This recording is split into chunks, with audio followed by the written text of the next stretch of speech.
সিনিসা আজকে তুই যা চাবি তুই তাই পাবি। কি চাস বল? বলছে বাবা তুমি তো কোনো কিছু দিতে বাকি রাখো না, হ্যাঁ না তোর আজকে চাইতে হবে। যা কি চাস বল? ও সিনি গোসাই দেখে বলে বাবা চাইলে দেব। কি চাস? আমি কি চাই? আমি তোমার নামে ভিক্ষায় গেলে তো দুটো চাল ডাল পাই। আজ থেকে এই আশীর্বাদ করো আমার জানে কেউ আর ভিক্ষাও না দেয়। আমি আর ভিক্ষা করবো না, আমি হরি নামের পাগল হয়ে বেড়াবো। খাই তুমি কৃপা করে আমার বিয়েটা গ্রহণ করো। গোপাল সাধু একদিন ওর সিনির ডেকে বলছে, ওর সিনির চল না ওরাকান্দি যাই।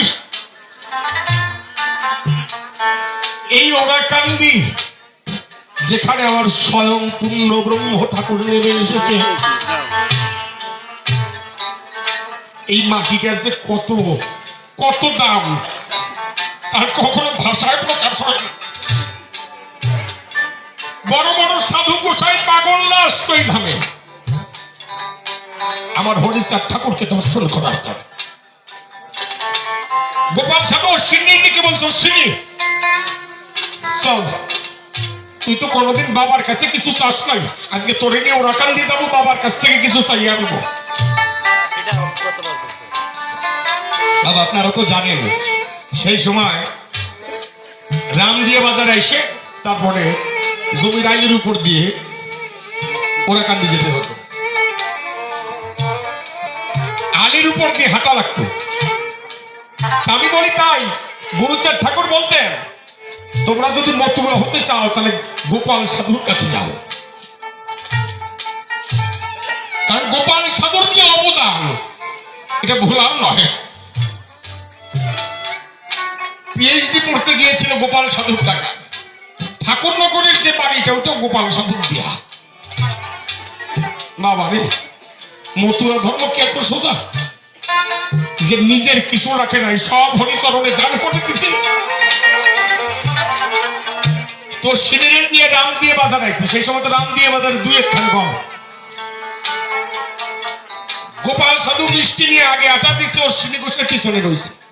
এখন আর দাদা দেখে না, আইনের উপর গাড়তেছে। সেই সময় লাঙ্গল দিয়ে জমি চাষ করতো, লাঙ্গল দিয়ে জমি চাষ করলে জমির ঢেলাগুলো বড় বড়।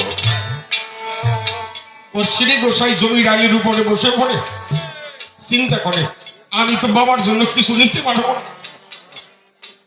আমি কি নেব, আমার তো কিছু নেই। এক কাজ করি, কিছুই যখন নিতে পারবো না ওই যে হাতে যে মাটির যে বড় ঢেলাটা, এই ঢেলাটা নিয়ে যায়। কেন না এই ঢেলা নিয়ে ওরাকান্দিতে রাখলে জায়গাটা তো টুসু হবে। কাঁদতে কাঁদতে ঢেলাটা বুকে জড়িয়ে ধরে ওরাকান্দি এসেছে। গুরুচাঁদ ঠাকুর যেখানে বসতো গদি ঘর, ওই গদি ঘরের পিছনে এসে কান্না করছে। গোপাল সাধু গিয়ে যখন গুরুচাঁদ ঠাকুরের পা প্রণাম দিছে, গুরুচাঁদ ঠাকুর ডেকে বলছে তাই ও গোপাল আর কেউ আসে নাই?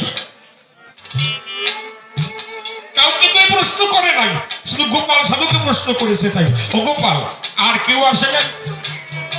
গোপাল বলে বাবা ওর সিনে আইসি তুই পিছনে পড়ে গেছে। গুরুচাঁদ ঠাকুর ডেকে বলে ঠিক আছে তাহলে আমি তোর সিনে এগোই নিয়ে আসি। দেখেছেন ভক্তির ভগবান, আজকে ভগবান এগোতে যাচ্ছে, ভক্তকে আনতে যাচ্ছে। অশ্বিনী গদি ঘরের পিছন থেকে শুনছে যে বাবা আসতেছে আমার নিতে।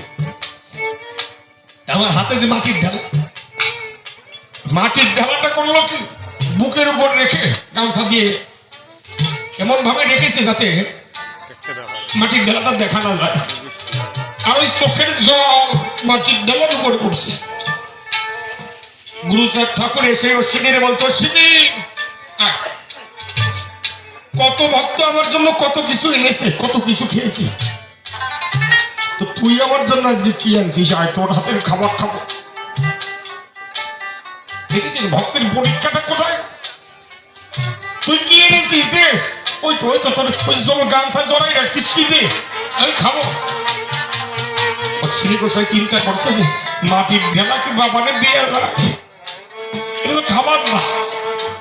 মাটির ঢেলাটা জোরে করে বুকে আগলে রাখে, চেপে রাখে, আর গুরুচাঁদ ঠাকুর সামনে গিয়ে কাঁদে অশ্বিনী কি আনছিস বের কর দে।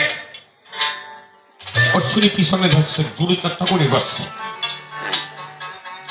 এক পর্যায়ে গুরুচাঁদ ঠাকুর যখন নিজে হাত দিয়ে টান দিয়ে বের করেছে, ভাই দেখতে পারে মাটির ঢেলা না, ভক্তরা সবাই দেখে যে বড় এক খণ্ড মিষ্টি হয়ে গেছে। গুরুচাঁদ ঠাকুরের মিষ্টি সেবা করার পরে ভক্তদের বলছিল তোরা প্রসাদ খা। যে ভক্ত ওই মিষ্টি মুখে দেয়, ওর সিনিদের ডেকে কয় অশ্বিনী জীবনে কত মিষ্টি খেয়েছি রে অশ্বিনী, কিন্তু এত ভালো তো কোনোদিন লাগে নাই। এই মিষ্টি কোন দোকানে পাওয়া যায় বল না, আমরা সবাই ওই দোকানে যাব, বাবার জন্য ওই মিষ্টি নিয়ে এসে বাবারে খাওয়াবো, বল কোন দোকানে পাওয়া যায়।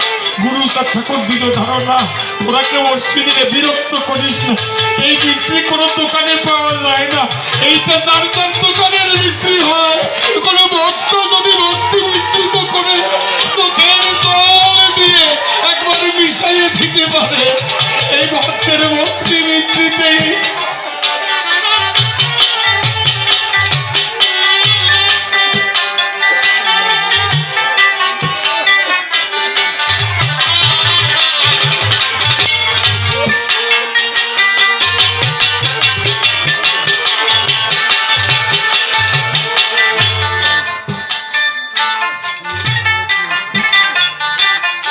চোখের জলে ভাসতে পারে, চোখের জল ভক্তি মিশ্রিত করে দিতে পারে।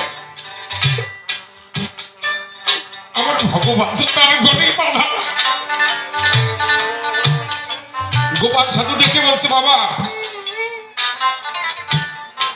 তুমি তো কোনোদিন অশ্বিনীকে কিছু দেও না। গুরুচাঁদ ঠাকুর ডেকে বলছে, ও তো চায় না, তুমি দেও, ও তো চায় না। অশ্বিনী চা, আজকে তুই যা চাবি তুই তাই পাবি, কি চাস বল। বলছে, বাবা তুমি তো কোনো কিছু দিতে বাকি রাখো না, না তোর আজকে চাইতে হবে, চা কি চাস বল।